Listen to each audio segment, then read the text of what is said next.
Welcome back. Turning Hard Times to Good Times. I'm your host, Jay Taylor. Really pleased to have with me Dr. Quinton Hennigh. And if you were listening in on the last segment, you know Dr. Hennigh doesn't need any. We don't need to tell you who he is. He's been on this show probably more often than any other geologist with Novo and with a number of other companies that he is an advisor to or sits on the board of. And you just heard what Bob Moriarty had to say about his flagship company, that's Novo Resources.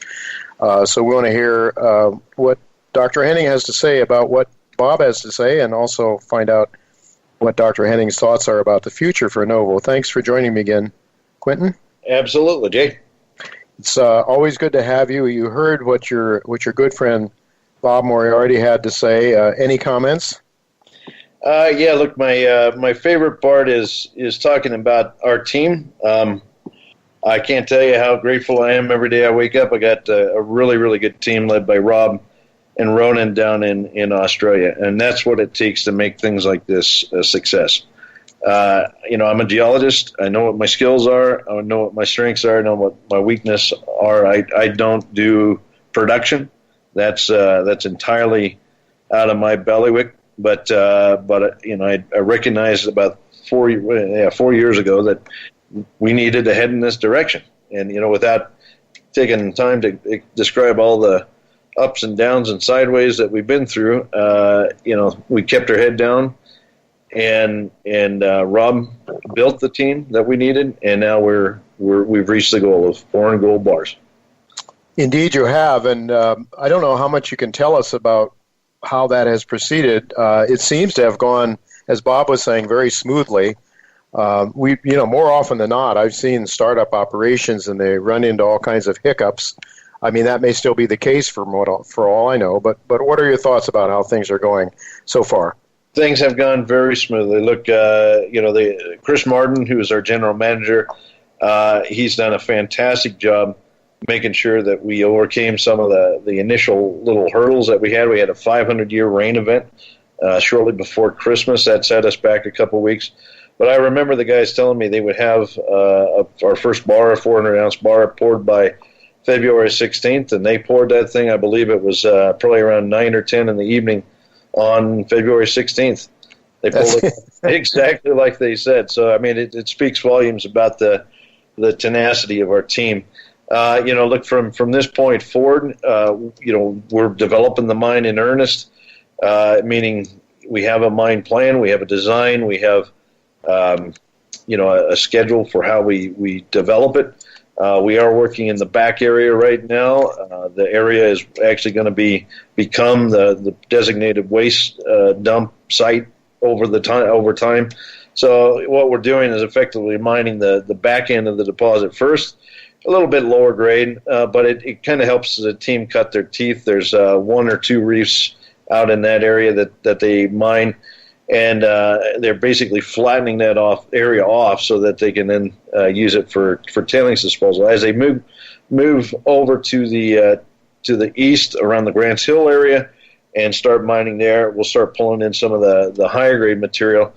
But I think that they're doing a fantastic job. Like I'm watching it day to day, and it's just remarkable how efficient they've been. Everybody's very upbeat at site. They're all relieved, every time. Like when they got in and they opened up the reefs for the first time, you got to bear in mind that a lot of these people have zero experience mining a conglomerate. Like there's never been a conglomerate like this mined in the history of Australia.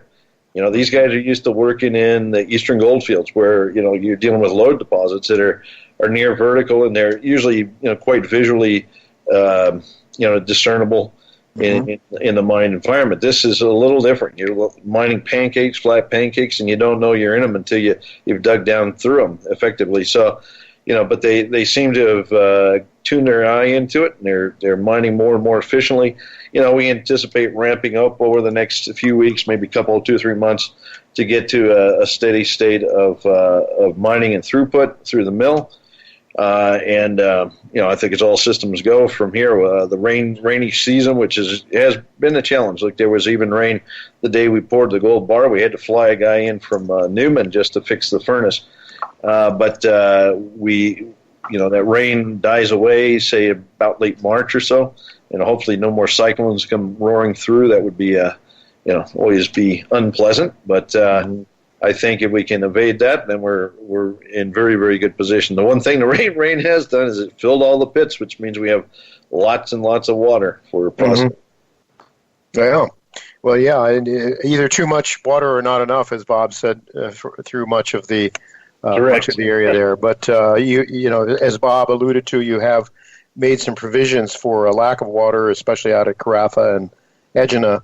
But let me just ask you, Quinton, in the past you've talked about some of the factors that seem to bode well for low-cost gold production there. Bob made some.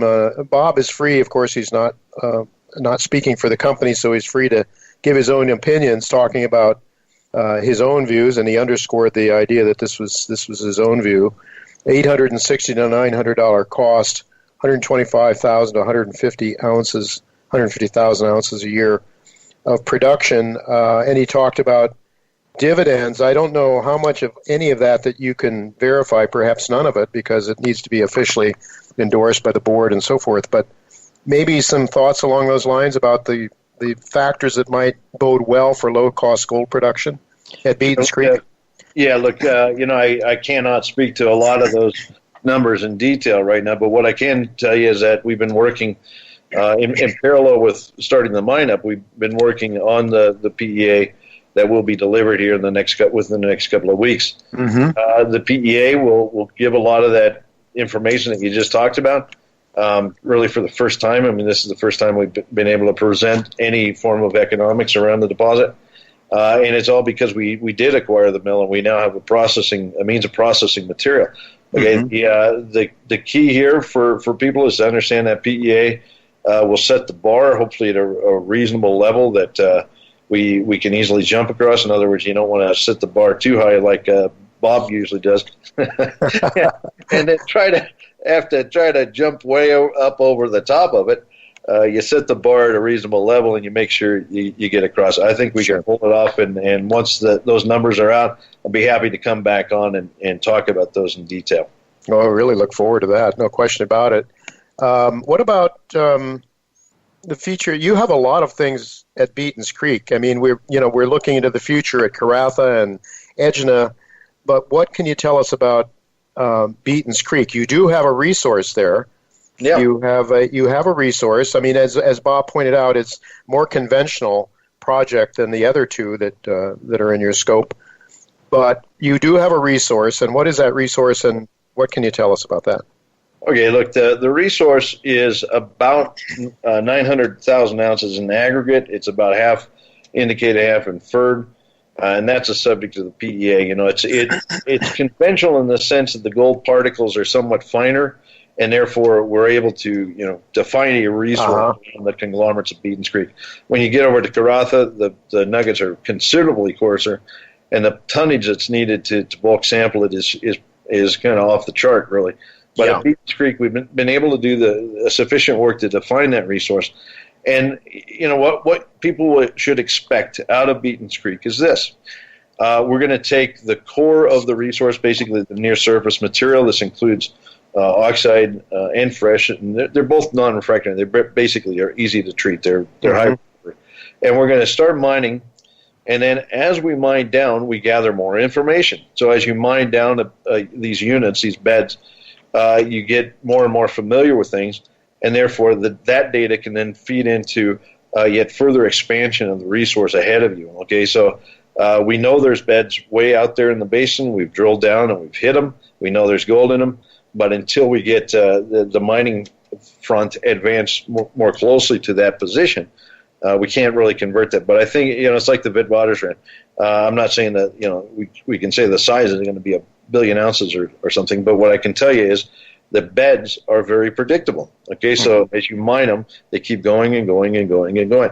And our expectation is that what starts at we'll say a modest level here, the current resource will grow and grow and grow through time as we advance deeper and deeper into the basin.